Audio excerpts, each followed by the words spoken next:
Hello दोस्तों, आज हम बात करने वाले हैं एरोप्लेन के बारे में। जो एरोप्लेन आसमान में उड़ते हैं उसी के बारे में। उसमें जो इलेक्ट्रिकल एप्लीकेशन यूज होता है तो उसमें 400 हर्ट्ज़ का फ्रीक्वेंसी क्यों यूज किया जाता है। हम नॉर्मली घर पर यूज करते हैं 220 वोल्ट 50 हर्ट्ज़ का सप्लाई या फिर 110 वोल्ट एंड 60 हर्ट्ज़ का सप्लाई। लेकिन जो एरोप्लेन होता है उसमें यूज किया जाता है 400 हर्ट्ज़ एंड 110 वोल्ट का सप्लाई यूज किया जाता है। ठीक है, 110 वोल्ट तो ठीक है, लेकिन जो फ्रीक्वेंसी है, जो इलेक्ट्रिकल अप्लायंसेस को ऑपरेट करने के लिए जो फ्रीक्वेंसी यूज किया जाता है वो होता है वहाँ पर 400 हर्ट्ज़ का। यहाँ पर मैं रेडियो फ्रीक्वेंसी के बारे में बात नहीं कर रहा हूँ, यहाँ पर मैं बात कर रहा हूँ उसके अंदर जो भी लाइट है, जो भी मोटर वगैरह है, वो सब चलता है 400 हर्ट्ज़ फ्रीक्वेंसी में, जबकि हम घर पर यूज करते हैं 50 या फिर 60 हर्ट्ज़ के फ्रीक्वेंसी को। ठीक है, तो एरोप्लेन में 400 हर्ट्ज़ का फ्रीक्वेंसी किस लिए यूज़ किया जाता है, तो आज हम उसी के बारे में बात करने वाले हैं। तो आप इस वीडियो को शुरू से लेकर आखिर तक देखते रहिए। और दोस्तों, अगर आप चैनल पर नए हो तो हमारे चैनल को सब्सक्राइब जरूर कर लेना और नोटिफिकेशन पाने के लिए बेल आइकन पर भी जरूर क्लिक कर देना। तो चलिए दोस्तों, वीडियो शुरू करते हैं। तो पहले हम बात कर लेते हैं कि एरोप्लेन के अंदर इलेक्ट्रिसिटी जनरेट कैसे होता है।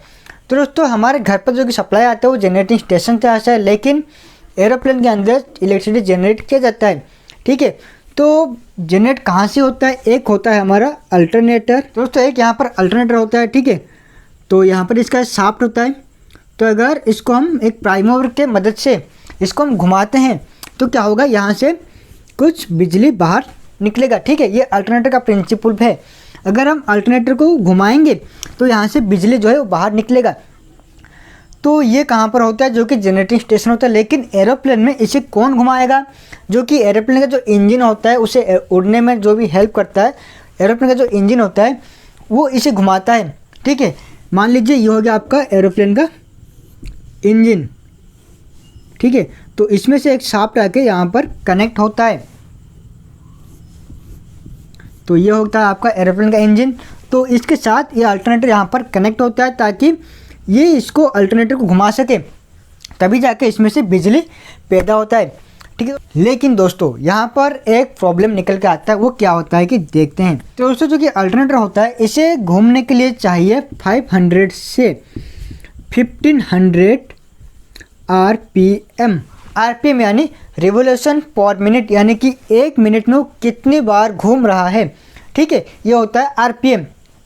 तो इसे चाहिए 500 से RPM, 500 से 1500 का RPM चाहिए इसको घूमने के लिए, तभी जाके ये उसके डिज़ाइन के हिसाब से वो इलेक्ट्रिसिटी पैदा कर सकता है। तो जो कि एरोप्लेन का इंजन होता है, इसको अगर हम इसके साथ कनेक्ट कर देंगे तो एरोप्लेन का जो कि RPM होता है, इसके इंजन का जो कि RPM होता है वो होता है आपका मोर देन 10,000।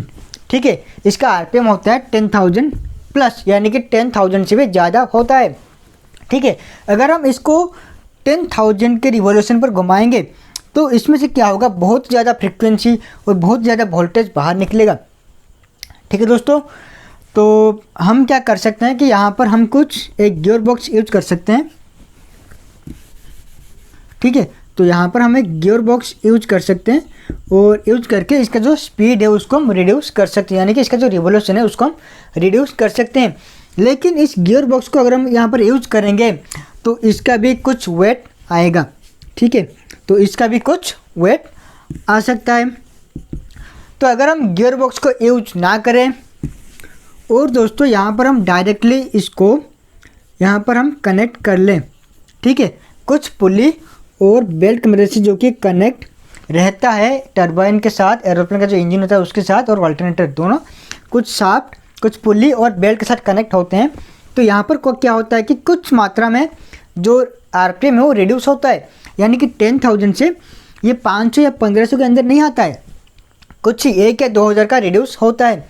लेकिन उसके बावजूद क्या होता है कि इसमें से हाई फ्रीक्वेंसी निकलता है, जो कि होता है आपका 400 हर्ट्ज़।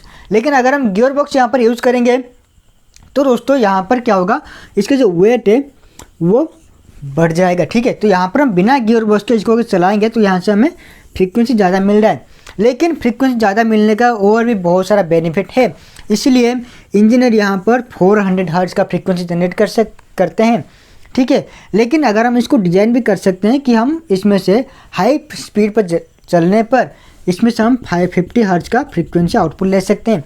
लेकिन यहाँ पर 400 हर्ट्ज़ का फ्रीक्वेंसी यूज़ करने पर बहुत सारे बेनिफिट मिल रहे हैं, इसलिए हम यहाँ पर 400 हर्ट्ज का फ्रीक्वेंसी यूज करते हैं। ठीक है, तो आपको पता चल गया है यहाँ पर कैसे इलेक्ट्रिसिटी जनरेट होता है। ठीक है, तो अभी हम बात करते हैं कि इसके बावजूद कैसे एरोप्लेन जो हल्का होता है। दोस्तों, एरोप्लेन के अंदर कुछ ट्रांसफार्मर यूज किया जाता है, जिसके वजह से हम क्या करते हैं, वोल्टेज जो होते हैं उससे हम स्टेप अप या फिर स्टेप डाउन कर सकते हैं। ठीक है, तो स्टेप अप और स्टेप डाउन करने के लिए हम यहाँ पर क्या यूज करते हैं, एक ट्रांसफार्मर, क्योंकि हमें पता है एसी जो होता है, एसी सिग्नल जो कि इलेक्ट्रिकल का होता है, उससे हमें स्टेप अप और स्टेप डाउन करने के लिए हम यहाँ पर यूज करते हैं ट्रांसफार्मर। ठीक है, सिर्फ हम ट्रांसफार्मर का यूज करके एसी को स्टेप अप और स्टेप डाउन कर सकते हैं।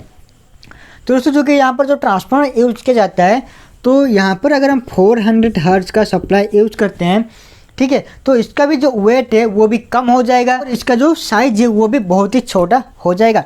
तो देखते हैं कैसे ज़्यादा फ्रीक्वेंसी यूज करने पर, ठीक है, कैसे 400 हर्ट्ज फ्रीक्वेंसी यूज करने पर इसका जो साइज है वो छोटा हो रहा है और इसका वेट भी कम हो रहा है।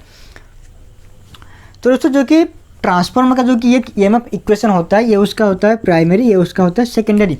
ठीक है, तो यहाँ पर जो ई जनरेट होता है, यानी कि जो ईएमएफ यहाँ पर जनरेट होता है, तो इसका एक फॉर्मूला होता है, वो क्या होता है, उससे हम लिखते हैं E equal to 4.44 F 5M and N। ठीक है, तो F यानी कि यहाँ पर फ्रीक्वेंसी, यहाँ पर हम कितना इनपुट फ्रीक्वेंसी दे रहे हैं, और 5M कितना मैग्नेटिक फ्लक्स यहाँ पर जनरेट हो रहा है, और N यानी कि नंबर ऑफ टर्न्स, यहाँ पर जो नंबर ऑफ टर्न्स वो कितना है। ठीक है, अगर आप इस साइड का वोल्टेज देखते हो तो यहाँ पर फ्रीक्वेंसी कितना आ रहा है, ठीक है, और यहाँ पर कितना फ्लक्स यहाँ पर लिंकेज हो रहा है, कितना फ्लक्स यहाँ पर जनरेट हो रहा है, और N यानी कि ये जो वाइंडिंग हमने किया हुआ है ये कितना नंबर ऑफ टर्न्स है। ठीक है, तो इसी के ऊपर इसका जो वोल्टेज डिपेंड करता है। तो दोस्तों, यहाँ पर देखिए मैंने यहाँ पर एक ट्रांसफार्मर यूज किया है, मैं यहाँ पर आपको एग्जाम्पल के तौर पर समझाने की कोशिश कर रहा हूँ। तो यहाँ पर एक ट्रांसफार्मर है जहाँ पर मैं इनपुट दे रहा हूँ 12 वोल्ट AC विथ 50 हर्ज। ठीक है, यह एक एग्जाम्पल है। तो यहाँ पर 12 वोल्ट AC दिया जा रहा है जहाँ पर फ्रीक्वेंसी है 50 हर्ज, और यहाँ पर मुझे आउटपुट मिल रहा है 220 वोल्ट वही 50 हर्ज, क्योंकि ट्रांसफार्मर जो होता है वो कभी भी फ्रीक्वेंसी को चेंज नहीं करता है, वो सिर्फ वोल्टेज को स्टेप अप या फिर स्टेप डाउन कर सकता है, लेकिन वो फ्रीक्वेंसी को कभी भी चेंज नहीं कर सकता है। तो दोस्तों, यहाँ पर मैंने एक ट्रांसफार्मर लिया हुआ है जो कि स्टेप अप ट्रांसफार्मर है। तो यहाँ पर मैं दे रहा हूँ 12 वोल्ट AC इनपुट और मुझे आउटपुट मिल रहा है 220 वोल्ट AC। ठीक है, अगर दोस्तों यहाँ पर मैं इस फ्रीक्वेंसी को यहाँ पर मैं चेंज कर देता हूँ, 53 में ले लेता हूँ 100 हर्ज, तो यहाँ पर मुझे जो 220 वोल्ट आउटपुट मिल रहा था वो 220 वोल्ट नहीं मिलेगा, वो तकरीबन मुझे मिल जाएगा यहाँ पर 500 वोल्ट। ठीक है, तो जहाँ पर मुझे 50 हर्ज के सप्लाई फ्रीक्वेंसी से मुझे मिल रहा था 220 वोल्ट, अगर मैं यहाँ पर फ्रीक्वेंसी को बढ़ा देता हूँ तो मुझे यहाँ पर मिलता है कितना, 500 वोल्ट। तो ये कैसे होता है, देखिए यहाँ पर मैंने आपको फॉर्मूला बताया था E equal to 4.44 into F 5M and N। F यानी कि फ्रीक्वेंसी, तो अगर यहाँ पर फ्रीक्वेंसी बढ़ता है तो ये जो E है जो कि EMF है वो भी बढ़ेगा, अगर फ्रीक्वेंसी यहाँ पर डिक्रीज होता है तो ये भी यहाँ पर डिक्रीज हो जाएगा। तो इसी के हिसाब से अगर मैं यहाँ पर फ्रीक्वेंसी बढ़ाता हूँ तो यहाँ पर जो वोल्टेज है ये भी बढ़ जाएगा। ठीक है, तो अगर यहाँ पर मैं 400 हर्ट्ज फ्रीक्वेंसी दे देता हूँ तो मान लीजिए यहाँ पर तकरीबन वोल्टेज आ जाएगा 2000 वोल्टेज, या फिर इससे भी ज़्यादा आ सकता है। तो अगर मान लीजिए मुझे मेरे पास है यहाँ पर 12 वोल्ट और 400 हर्ट्ज का सप्लाई, ज़रा ध्यान से समझिएगा, मेरे पास है 12 वोल्ट और 400 हर्ट्ज का सप्लाई है और मुझे चाहिए कितना, 220 वोल्ट। ठीक है, तो मुझे यहाँ पर क्या करना होगा, इसका जो वाइंडिंग है उससे मुझे कुछ रिड्यूस कर देना होगा। अगर मैं कुछ यहाँ पर वाइंडिंग रिड्यूस कर देता हूँ, क्योंकि मैंने आपको बताया था इसका जो आउटपुट वोल्टेज है वो डिपेंड करता है कि फ्रीक्वेंसी के ऊपर, फाई के ऊपर और N के ऊपर। ठीक है, तो यहाँ पर मेरा फ्रीक्वेंसी कांस्टेंट है और यहाँ पर मुझे मिल रहा है 2000 वोल्ट, लेकिन मुझे चाहिए 220 वोल्ट। तो मैं क्या करूँगा, यहाँ पर जो कि N है, जो कि नंबर ऑफ टर्न्स है वाइंडिंग का, उससे अगर मैं रिड्यूस कर देता हूँ तो मेरा जो EMF है वो भी रिड्यूस हो जाएगा। ठीक है दोस्तों, अगर मैं यहाँ पर नंबर ऑफ टर्न्स को रिड्यूस करता हूँ तो मेरा जो ईएमएफ है वो भी रिड्यूस हो जाएगा। तो मुझे चाहिए 220 वोल्ट, तो उसके हिसाब से मैं क्या करूँगा, यहाँ पर जो वाइंडिंग है जो कि नंबर ऑफ टर्न्स है उसे मैं यहाँ पर रिड्यूस कर देता हूँ। तो अभी मुझे मिल जाएगा यहाँ पर 220 वोल्ट के आसपास। ठीक है, तो अगर मैं यहाँ पर वाइंडिंग को रिड्यूस कर देता हूँ तो नंबर ऑफ टर्न्स रिड्यूस होने के बावजूद क्या होगा, इसका जो साइज़ है, जो कि कोर का जो साइज़ है वो भी यहाँ पर कम हो जाएगा, जिसके वजह से जो कि ट्रांसफार्मर का जो कि साइज़ होता है वो यहाँ पर कम हो जाएगा। अगर ट्रांसफार्मर का साइज़ रिड्यूस होता है तो इसका जो वेट है वो भी कम हो जाएगा। तो अभी हम देखते हैं मोटर के ऊपर चलते हैं, मोटर में क्या इफेक्ट डालता है। यहाँ पर मेरे पास एक मोटर है जहाँ पर मैंने पोल लिया है, ये इसका पोल है। ठीक है, ये इसका पोल है, यहाँ पर मैंने 4 पोल लिया हुआ है और यहाँ पर एक रोटर है। तो ये एक इंडक्शन टाइप मोटर है। ठीक है, और यहाँ पर मैं दे रहा हूँ सिंगल फेज का सप्लाई। ठीक है, यहाँ पर मैं दे रहा हूँ सिंगल फेज सप्लाई 220 वोल्ट और यहाँ पर फ्रीक्वेंसी है 50 हर्ट्ज। तो मान लीजिए इसका अभी हम स्पीड निकालेंगे, कितना आरपीएम में ये जो रोटर है कितना आरपीएम में घूमता है। तो इसके लिए एक फॉर्मूला होता है 120F डिवाइडेड बाय P। ठीक है, 120 ये फिक्स रहता है और ये जो F है ये होता है फ्रीक्वेंसी और ये होता है पोल। ठीक है, तो अगर यहाँ पर मैं इसका वैल्यू पुट कर देता हूँ 120 इंटू फ्रीक्वेंसी कितना होता है 50 और पोल यहाँ पर कितना है 4 पोल है।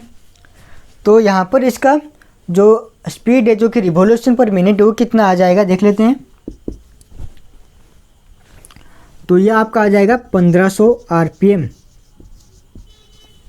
तो यहाँ पर आ रहा है 1500 आरपीएम 4 पोल पर। अगर मैं यहाँ पर पोल को इंक्रीज करता हूँ तो स्पीड जो है वो डिक्रीज हो जाएगा और यहाँ पर अगर मैं फ्रीक्वेंसी को इंक्रीज कर देता हूँ तो जो स्पीड है वो बढ़ जाएगा।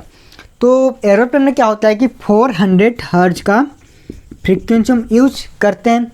ठीक है, तो अभी देखते हैं 400 हर्ट्ज यूज करने पर इसके ऊपर क्या इफेक्ट डालता है।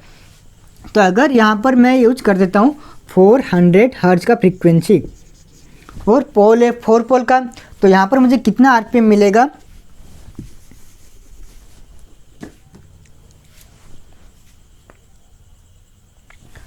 तो यहाँ पर मुझे मिल जाएगा 12,000। ठीक है, तो 50 हर्ट्ज पर मुझे मिल रहा था 1500 आरपीएम, लेकिन अगर मैं यहाँ पर फ्रीक्वेंसी को 400 हर्ट्ज कर देता हूँ तो यहाँ पर मुझे मिल रहा है 12,000 आरपीएम। ठीक है, ये एक बेनिफिट है, अगर हम फ्रीक्वेंसी ज़्यादा यूज करते हैं तो यहाँ पर क्या होगा कि जो आरपीएम है मोटर का वो बहुत ही ज़्यादा बढ़ जाएगा। ठीक है, अगर मैं चाहता हूँ मुझे जो आरपीएम है ये यहाँ पर कुछ ज़्यादा चाहिए तो मुझे यहाँ पर क्या करना होगा, मेरे पास जो फ्रीक्वेंसी वो कांस्टेंट है, मैं फ्रीक्वेंसी को चेंज नहीं कर सकता हूँ। तो मुझे मोटर को कुछ इस तरह से डिज़ाइन करना होगा। ठीक है, ताकि मुझे और ज़्यादा आरपीएम यहाँ पर मिल सके। तो मुझे क्या करना होगा, जो कि पोल है इसे मुझे रिड्यूस करना होगा। तो मान लीजिए मैंने यहाँ पर पोल को 2 कर दिया है, जो कि हमें मिनिमम हम 2 पोल ले सकते हैं। ठीक है, तो यहाँ पर मेरा आरपीएम कितना आ जाएगा, 12,000 से होकर ये हो जाएगा 24,000। तो यहाँ पर अगर मैं पोल को चेंज कर देता हूँ तो मेरा आरपीएम जो है बढ़ जाएगा। ठीक है, तो मुझे क्या करना होगा, यहाँ पर 2 पोल को यहाँ से हटा देना होगा। तो अगर मैं यहाँ पर पोल को हटा देता हूँ तो इसका जो साइज है वो भी छोटा हो जाएगा और वाइंडिंग के लिए जो भी कॉपर वायर लगता था वो भी कम यहाँ पर रिक्वायर्ड होगा। ठीक है, तो इसकी वजह से इसका जो वेट है वो भी कम हो जाएगा और मुझे यहाँ पर ज़्यादा फ्रीक्वेंसी यूज़ करने पर इसका जो स्पीड है बहुत ही ज़्यादा स्पीड यहाँ पर मुझे मिल रहा है। तो इसी की वजह से एरोप्लेन में 400 हर्ट्ज का फ्रीक्वेंसी यूज किया जाता है, जिसकी वजह से हम एरोप्लेन को ज़्यादा से ज़्यादा हल्का कर सकें। ठीक है दोस्तों, तो आपके मन में एक क्वेश्चन आ रहा होगा, जो 400 हर्ट्ज हम एरोप्लेन में यूज़ कर रहे हैं और हमें इतना सारा बेनिफिट मिल रहा है तो उसी फ्रीक्वेंसी को हम अपने घर पर यूज क्यों नहीं करते हैं। ठीक है, आपके मन में एक क्वेश्चन आ रहा होगा, तो मैं आपको बता देता हूँ। देखिए, हमारे घर तक जो कि बिजली आता है, जो कि जनरेटिंग स्टेशन से आता है, ठीक है, तो इसको आने के लिए कुछ ट्रांसमिशन लाइन यूज किया जाता है और इस ट्रांसमिशन लाइन में जो कंडक्टर यूज होता है इसका भी कुछ रेजिस्टेंस होता है। तो इससे हम रेजिस्टेंस नहीं लिखेंगे, इससे हम लिखेंगे जेड यानी कि इम्पेडेंस। ठीक है, तो यहाँ पर कुछ इम्पेडेंस होने के बावजूद यहाँ पर कुछ लॉसेस भी होता है। तो अगर मैं यहाँ पर ज़्यादा फ्रीक्वेंसी का यूज करता हूँ तो जो इम्पेडेंस है वो यहाँ पर बढ़ जाएगा, जिसकी वजह से क्या होगा कि यहाँ पर जो वोल्टेज ड्रॉप होता है कंडक्टर में, वो वोल्टेज ड्रॉप यहाँ पर बढ़ जाएगा, तो मुझे आउटपुट में वोल्टेज जो है बहुत ही कम मिलेगा। तो उससे जो इम्पीडेंस है कैसे बढ़ता है, तो ये इम्पीडेंस जो कि एक समेशन होता है किसका, रेजिस्टेंस, इंडक्टेंस एंड कैपेसिटेंस का, ठीक है। तो इसके अंदर रेजिस्टेंस, कैपेसिटेंस एंड इंडक्टेंस होता है। तो बेसिकली यहाँ पर रेजिस्टेंस एंड इंडक्टेंस को ज़्यादा लिया जाता है, ठीक है। तो अगर मैं एक एग्जांपल ले लेता हूँ, एक्सेल जो कि इंडक्टिव रिएक्टेंस होता है, तो इसका फॉर्मूला क्या होता है कि 2πfnL, ठीक है, सॉरी FL। तो यहाँ पर अगर फ्रीक्वेंसी इंक्रीज होता है, अगर फ्रीक्वेंसी यहाँ पर इंक्रीज होता है तो जो एक्सेल है ये इंक्रीज हो जाएगा। तो अगर यहाँ पर फ्रीक्वेंसी इंक्रीज होता है तो जो एक्सेल है ये यहाँ पर इंक्रीज होगा। अगर एक्सेल इंक्रीज होता है तो जेड है जो कि इम्पीडेंस है ये यहाँ पर इंक्रीज होगा। अगर जेड इंक्रीज होता है तो जो कि वोल्टेज ड्रॉप है वो भी यहाँ पर इंक्रीज हो जाएगा, जिसके वजह से क्या होगा, इसका जो लॉसेस है जो कि यहाँ पर लॉसेस वो भी यहाँ पर बढ़ जाएगा। तो इसी की वजह से हम ट्रांसमिशन लाइन में ज़्यादा फ्रीक्वेंसी का यूज नहीं करते हैं, यहाँ पर हम यूज़ करते हैं इंडिया में 50 हर्ट्ज, ठीक है दोस्तों। इस वीडियो में आपने जाना कि 400 हर्ट्ज का यूज करने से क्या क्या बेनिफिट होता है, ठीक है।